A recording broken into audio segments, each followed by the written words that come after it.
Bismillahirrahmanirrahim. Assalamualaikum warahmatullahi wabarakatuh. Alhamdulillahirrabbilalamin. Wabihi nasta'in ala umuri dunia waddin. Wassalatu wassalamu ala asrafil anbiya wal mursalin. Amma ba'du. Teman-teman, semoga hari ini selalu diberi kesehatan untuk teman-teman dan juga keluarga. Amin amin ya rabbal alamin. Pada kesempatan kali ini, kelompok kami akan membahas tentang jenis-jenis produk pembiayaan perbankan. Dan kelompok kami terdiri dari yang pertama ada Suci Amelia Azizah, lalu ada Hikmalillah Firhada, M Tegar Al Akmal, lalu ada Yama Aditama, lalu saya sendiri Maulana Farhan Yazid, lalu ada M Abdul Aziz Prawira, lalu ada Muhammad Ibnu Farel, dan yang terakhir ada Ahmad Faisal. Dan langsung saja ke pembahasannya ya teman-teman. Saya Muhammad Tegar Al-Akmal dari kelas 4C kelompok 2 akan membahas jenis-jenis produksi pembiayaan perbankan. Menurut Undang-Undang Perbankan Nomor 21 Tahun 2008, Bank Syariah merupakan bank yang menjalankan kegiatan usahanya berdasarkan prinsip syariah, dan menurut jenisnya terdiri dari bank BUMS yaitu Bank Umum Syariah, dan BPRS yaitu Bank Pembiayaan Rakyat Syariah. Pembiayaan adalah penyediaan dana atau tagihan yang dipersamakan dengan berupa satu, transaksi bagi hasil dalam bentuk mudorobah dan musyarakah. 2. Transaksi sewa menyewa dalam bentuk ijarah atau sewa beli dalam bentuk ijarah mutahiyah bitamlik. 3. Transaksi jual beli dalam bentuk piutang mudorobah salam dan istisna. 4. Transaksi pinjam minjam dalam bentuk piutang kord. 5. Transaksi sewa menyewa jasa dalam bentuk ijarah untuk transaksi multi jasa. Selanjutnya slide ketiga, tadi slide kedua ya. Saya akan melanjutkan. Dalam menyalurkan dananya, Bank Syariah memiliki berbagai macam produk pembiayaan yang menjadi beberapa jenis antara lain yaitu 1. Pembiayaan konsumer, yaitu kegiatan pembiayaan untuk pengadaan barang berdasarkan kebutuhan konsumen dengan sistem pembiayaan angsuran atau berkala oleh konsumen.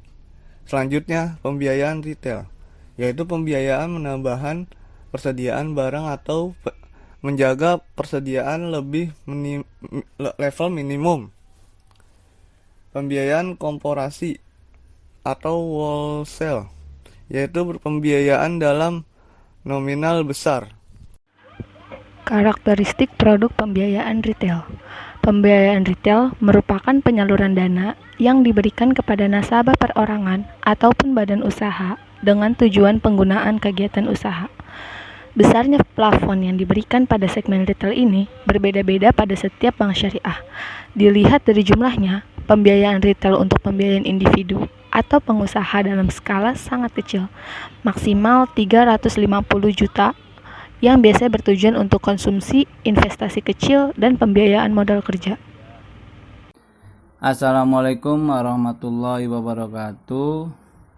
Di sini saya akan menjelaskan tentang beberapa kegiatan usaha yang dimiliki perorangan ataupun badan usaha memerlukan pembiayaan retail. Yang pertama, pembiayaan penambahan persediaan barang atau inventory atau menjaga persediaan level minimum. Yang kedua, tagihan dan supplier lebih cepat dibandingkan dengan pembayaran dari customer. Yang ketiga, beberapa customer besar meminta penundaan pembayaran. Yang keempat, diverifikasi usaha dan produk. Yang kelima, ekspansi bisnis sehingga membutuhkan kantor baru atau peralatan atau perlengkapan produksi. Dan yang terakhir, modernisasi peralatan atau perlengkapan. Berikutnya, di slide ke-7, yaitu ada jenis-jenis pembiayaan retail. Dibagi menjadi dua bagian berdasarkan bentuknya, yaitu yang pertama ada cash financing, yang kedua ada non-cash financing.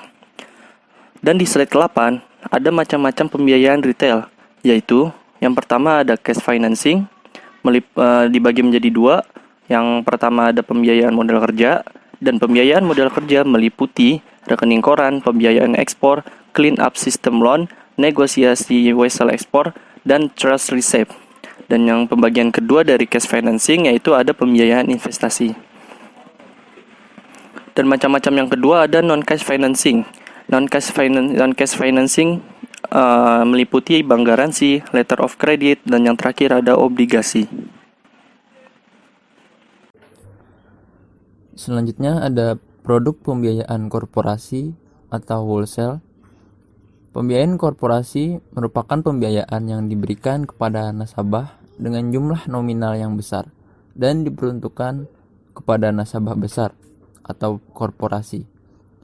Setiap bank mengelompokkan pembiayaan korporasi menurut skala masing-masing, sehingga tidak ada ukuran yang jelas tentang pembatasan minimal pembiayaan korporasi tersebut. Lalu berikut ada ciri-ciri dari pembiayaan korporasi. Yang pertama, pembiayaan dalam satuan miliar. Yang dimaksud di sini adalah pembiayaan korporasi diberikan dalam jumlah paling kecil 1 miliar dan paling besar tak terhingga sesuai kemampuan bank atau kreditor pemberi pembiayaan. 2. Pembiayaan dilakukan oleh senior kreditor. Pembiayaan korporasi biasanya dilakukan oleh senior kreditor karena pembiayaan dengan skala besar tentu hanya dapat diberikan oleh bank atau kreditor yang memiliki aset yang sudah besar pula. Yang ketiga, pembiayaan diperuntukkan untuk satu proyek atau modal kerja. Pembiayaan korporasi biasanya dilakukan atas dasar pembuatan sebuah proyek seperti pembangunan jalan tol, kegiatan investasi, modal investasi kerja permanen, ekspor-impor, finance company, dan lain sebagainya. Keempat, dilakukan secara prinsip syariah. Pembiayaan korporasi syariah dilakukan dengan berdasarkan tanpa melanggar ketentuan syariah. Yang kelima, debitur merupakan perusahaan dengan keadaan keuangan yang tinggi. Pembiayaan korporasi biasanya diberikan kepada debitur dengan keuangan yang besar karena debitur sudah masuk kategori korporasi, bukan retail atau eceran. Perbedaan antara pembiayaan retail dengan pembiayaan korporasi. Yang pertama, kepemilikan usaha. Pembiayaan retail milik perorangan atau badan usaha, sedangkan pembiayaan korporasi milik badan usaha. Yang kedua, kompleksitas usaha. Pembiayaan retail rendah, sedangkan pembiayaan korporasi tinggi. Yang ketiga, diversifikasi usaha. Pembiayaan retail tidak banyak dan beberapa bahkan fokus pada satu bidang usaha. Sedangkan pembiayaan korporasi beberapa milik banyak bidang usaha melalui anak perusahaan. Yang keempat, validitas dokumen dan laporan keuangan. Pembiayaan retail relatif rendah, sedangkan pembiayaan korporasi tinggi. Yang kelima, pola jaminan pinjaman. Pembiayaan retail asset base, sedangkan pembiayaan korporasi asset base and clean basis. Yang keenam, proses kredit. Pembiayaan retail relatif mudah, sedangkan pembiayaan korporasi lebih sulit dibandingkan kredit retail. Yang ketujuh, tingkat risiko pengelolaan usaha. Pembiayaan retail tinggi, apalagi jika debiturnya merupakan perusahaan perseorangan yang asetnya masih jadi satu dengan urusan rumah tangga. Sedangkan pembiayaan korporasi moderat karena sudah terstruktur dan dikelola secara profesional. Type of banking business model. Yang pertama, customer segment. Corporate banking atau wholesale banking adalah layanan bank untuk nasabah perusahaan atau korporasi besar institusi pemerintah. Yang kedua, bisnis model ada dua macam, yaitu corporate atau wholesale banking dan infrastruktur banking. Yang ketiga, produk. Produknya ada cash management, electronic payroll, pembayaran pajak, collecting, pembiayaan dengan margin yang kecil atau special rate, pembiayaan investasi dan modal kerja, dan leasing. Produk pembiayaan konsumen. Pembiayaan konsumen merupakan kegiatan penyediaan dana bagi konsumen oleh bank untuk membeli barang-barang konsumsi yang pembayarannya dapat dilakukan secara angsuran atau berkala. Jaminan hutang dari pembiayaan ini adalah barang konsumen yang menjadi objek dalam pembiayaan konsumen tersebut, biasanya dalam bentuk fidusia. Pihak yang terlibat antara lain 1. Pihak pemberi pembiayaan atau bank, 2. Pihak konsumer atau nasabah, dan 3. Pihak penyedia barang atau supplier. Bentuk nyata pembiayaan konsumtif ini adalah produk murabahah. Pembiayaan konsumtif perbankan syariah dengan bank konvensional berbeda. Bank syariah menggunakan akad murabahah yaitu keuntungan atau margin disepakati di awal. Sedangkan bank konvensional pembayaran ditambah dengan pinjaman yang dilebihkan dari pinjaman tersebut. Slide 14 yaitu beberapa jenis produk pembiayaan jenis konsumer yaitu 1. Pembiayaan pemilikan rumah atau PPR yaitu fasilitas pembiayaan yang diberikan kepada nasabah perorangan untuk pembelian rumah atau tempat tinggal, apartemen atau rukan yang dijual melalui developer, perorangan juga jual beli takeover dan renovasi, bukan diperuntukkan untuk usaha berarti hanya untuk tempat tinggal. Yang kedua, pembiayaan pemilikan kendaraan bermotor merupakan fasilitas pembiayaan yang diberikan dengan tujuan untuk pembelian kendaraan bermotor, misalnya mobil dan sepeda motor. Pada umumnya pembiayaan pemilikan kendaraan bermotor menggunakan akad murabahah. Dan yang ketiga, pembiayaan tanpa agunan merupakan pembiayaan yang diberikan tanpa second way out berupa fixed aset yang fix. Pembiayaan ini diberikan dengan mempertimbangkan kemampuan nasabah pembiayaan untuk membayar angsurannya setiap bulan atau dilakukan dengan cover asuransi berbasis syariah.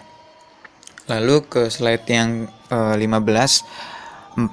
Pembiayaan multiguna yaitu fasilitas penyaluran dana kepada perorangan atau individu yang memiliki sumber penghasilan tetap maupun tidak tetap untuk berbagai keperluan atau keperluan konsumtif dengan agunan jaminan berupa surat kepemilikan tanah, rumah tinggal atau apartemen atau ruko atau rukan yang dimiliki berdasarkan prinsip syariah. Jadi yang keempat ini dia pembiayaan dengan adanya jaminan. Terus yang kelima yaitu kartu pembiayaan syariah merupakan kartu plastik yang dikeluarkan oleh bank syariah yang diberikan kepada nasabah untuk dapat digunakan sebagai transaksi pembayaran maupun penarikan tunai berdasarkan prinsip syariah yang sesuai dengan ketentuan fatwa DSN MUI.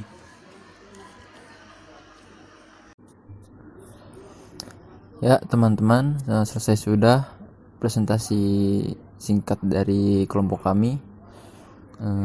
Jika ada pertanyaan atau ada yang belum jelas bisa dipertanyakan nanti.